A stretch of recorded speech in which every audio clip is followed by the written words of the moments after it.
आइए जानते हैं आगे की कहानी। शिवी जब किचन में नाश्ता बना रही थी तभी उसे लगता है जैसे कोई उसके पीछे खड़ा है, जिसे वो थोड़ी घबरा जाती है। शिवी 2 बार पीछे मुड़ के भी देखती है पर वहाँ कोई नहीं होता है, पर तीसरी बार जब वो अपने पीछे खड़े इंसान को मारने जाती है तो राजवीर को देख चौंक जाती है।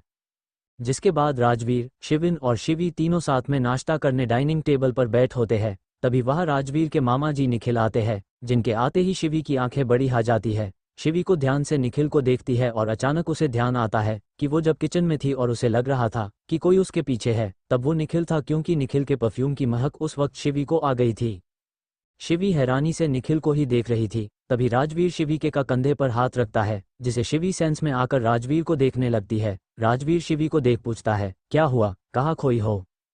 उसके सवाल पर शिवी मन में सोचती है, क्या राजवीर को बता दूं कि जिसे किचन में मैंने महसूस किया था वो मामा जी है, पर क्या हुआ जो ये मेरा सिर्फ वहम हुआ तो राजवीर और मामा जी का रिश्ता खराब हो जाएगा। उसे फिर से सोच में डूबा देख राजवीर फिर से उसे आवाज देता है और पूछता है, क्या हुआ शिवी? तभी शिवी होश में आकर कहती है, कुछ नहीं। उसके जवाब से राजवीर सहमत नहीं था, पर वो उस वक्त कुछ नहीं कहता है। तभी नीरज भी जल्दी जल्दी वहां आता है और डाइनिंग टेबल पर नाश्ता करने बैठ जाता है। सब साथ में नाश्ता करते हैं, जहां शिवी बार बार निखिल मामा जी को देख रही थी पर वो उसके तरफ नहीं देख रहे थे, जिस वजह से शिवी सोचती है शायद उसे वहम ही हुआ होगा। नाश्ता हो जाने के बाद सब साथ में बैठ जाते हैं, बस निखिल मामा जी बाहर चले जाते हैं। तभी नीरज कहता है, आज हम सब घर पर है तो चलिए कहीं घुमाते हैं। उसकी बात सुन शिवी की आंखें भी चमक जाती है, क्योंकि बहुत दिनों से वो कहीं बाहर घूमने नहीं गई थी। राजवीर जब शिवी की आंखों में चमक देखता हूँ तो तुरंत मान जाता है। कुछ देर बाद सब आपस में बात कर तय करते हैं कि मुंबई की हर फेमस जगह पर आज वो घूमेंगे। सब अपने अपने कमरे में तैयार होने चले जाते हैं। कमरे में राजवीर तैयार होकर आईने के सामने खड़े होकर अपने बाल सेट कर रहा था। तभी उसकी आईने में नजर शिवी जो ब्लू जीन्स के साथ टी शर्ट पहन उसके तरफ आ रही थी। राजवीर जल्दी से पलटकर शिवी को देखने लगता है तो वही शिवी आईने के सामने अपने आप को ठीक करने लगती है। शिवी अपने बालों की पोनीटेल बना जैसे ही पीछे मुड़ती है, वो देखती है राजवीर बस उसे देख रहा है। शिवी को कुछ समझ नहीं आता है तो वो राजवीर के सामने हाथ हिला उसे पूछती है, क्या हुआ? राजवीर बस मुस्कुरा के अपना सिर ना में हिला देता है। अब वो शिवी को बताता भी क्या। आज पहली बार उसने शिवी को ऐसे कपड़ों में देखा था और अब उसकी नज़रें शिवी से हट नहीं रही थी।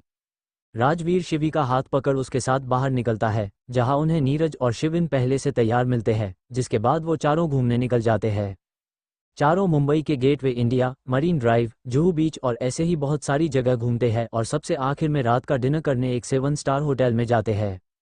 चारों होटल में जाकर एक टेबल लेकर उस पर बैठ डिनर कर रहे थे। तभी शिवीन कहता है उसे बाथरूम जाना है। उसकी बात सुन राजवीर कहता है, चलो मैं तुम्हें लेकर चलता हूँ।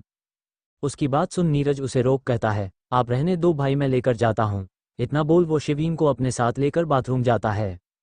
बाथरूम से बाहर आते वक्त नीरज को कॉल आता है, जिस पर बात करते हुए जब वो आगे बढ़ जाता है, पर जब वो कॉल कट कर देखता है तो उसके साथ शिवीन नहीं था। नीरज शिवीन को अपने साथ ना देखकर जल्दी से उसे ढूंढने पीछे जाता है। नीरज शिवीन को ढूंढते हुए जैसे ही वॉशरूम के पास पहुंचता है तो वो देखता है कि शिवीन वहां किसी लड़की से लड़ रहा है जो कि से बड़ी थी। लड़की की पीठ नीरज के तरफ थी, जिस वजह से वो उसका चेहरा नहीं देख पा रहा था। पर तभी लड़की की आवाज़ उसके कानों में पड़ती है, जो शिवीन को डांटते हुए कह रही थी, कितने बदतमीज बच्चे हो तुम, एक तो गलती की और अब माफ़ी भी नहीं मांग रहे हो। उसकी बात सुन शिवीन उसे घूरते हुए कहता है, मेरी गलती नहीं थी, आपकी गलती थी, आप भी सामने देखकर नहीं चल रही थी, आप मुझसे टकराई और वो भी जानबूझकर। उसकी बातों से सुन लड़की, मैं तुमसे जानबूझकर क्यों टकराऊंगी? उद्धरण चिन्ह। शिवीन उसे देख, क्योंकि मैं हैंडसम हूँ।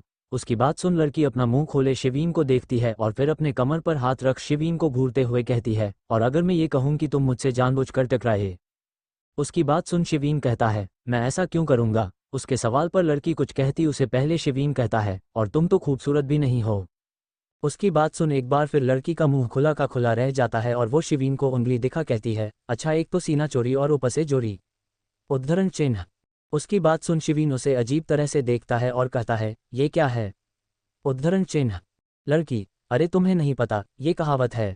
उद्धरण चिन्ह। उसकी बात सुन शिवीन हंसने लगता है और कहता है, वो कहावत ऐसी नहीं है, वो तो ऐसी है, एक तो चोरी ऊपर से सीना चोरी। इतनी बड़ी हो गई और तुम्हें कहावत भी नहीं आती। इतना बोल वो फिर से हंसने लगता है। शिवीन के उस पर हंसने से लड़की को गुस्सा आता है और वो गुस्से से उसे देख कहती है, कितने गंदे बच्चे हो तुम, तुम्हारे डैड कहाँ है? रुको उनसे शिकायत करती हूँ। उद्धरण चिन्ह।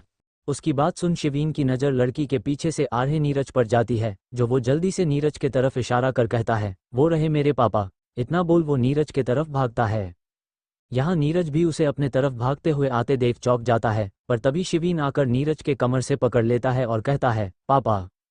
उसके पापा कहने से नीरज शॉक हो जाता है, तो वही वो लड़की भी अपने पीछे के तरफ पलटती है।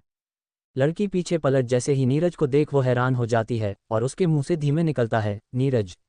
इतना बोलते ही उसकी नज़र शिवीन पर जाती है, जो नीरज को पापा कह रहा था, जिसे सुन लड़की को झटका लगता है। वही नीरज भी जब अपना सिर उठा सामने खड़ी उस लड़की को देखता है, तो वो शॉक हो जाता है। लड़की को देख नीरज के मुंह बस इतना निकलता है, जया। शिवीन जो नीरज को पकड़े हुए था, वो जब नीरज को किसी का नाम लेते सुनता है तो उसे देखने लगता है, पर तभी वो ध्यान देता है कि नीरज की नज़र कहीं और है। शिवीन नीरज की नज़रों का पीछा करता है, तो वो देखता है कि लड़की जिसका नाम जया है और नीरज एक दूसरे को देख रहे हैं। शिवीन कभी नीरज को देखता कभी जया को देखता है। फिर नीरज का हाथ पकड़ उसे हिला कहता है, पापा क्या हुआ? उद्धरण चिन्ह। शिवीन की आवाज़ सुन दोनों होश में आते हैं, जिसके बाद नीरज शिवीन को देखने लगता है, तो वही जया एक बार फिर शिवीन के मुंह से नीरज के लिए पापा सुन हैरान थी। नीरज एक नज़र फिर जया को देखता है और फिर शिवीन से कहता है, बेटा कितनी बार कहा है, किसी अजनबी से बात नहीं करते, पता नहीं कौन कैसा हो। इतना बोल वो जया को ऐसे देखता है जैसे उसे ही सुना रहा हो, तो वही उसकी बात सुन जया को बुरा लगता है। यहाँ शिवीन नीरज के बात पर अपना सिर हिला देता है, तो नीरज उसका हाथ पकड़ उसे वहां से लेकर चला जाता है और जया वहां खड़ी बस उसे जाते हुए देखती रह जाती है। नीरज और शिवीन के जाने के बाद जया खुद से ही कहती है, नीरज ने शादी कर ली और उसका एक बेटा भी है। उद्धरण चिन्ह।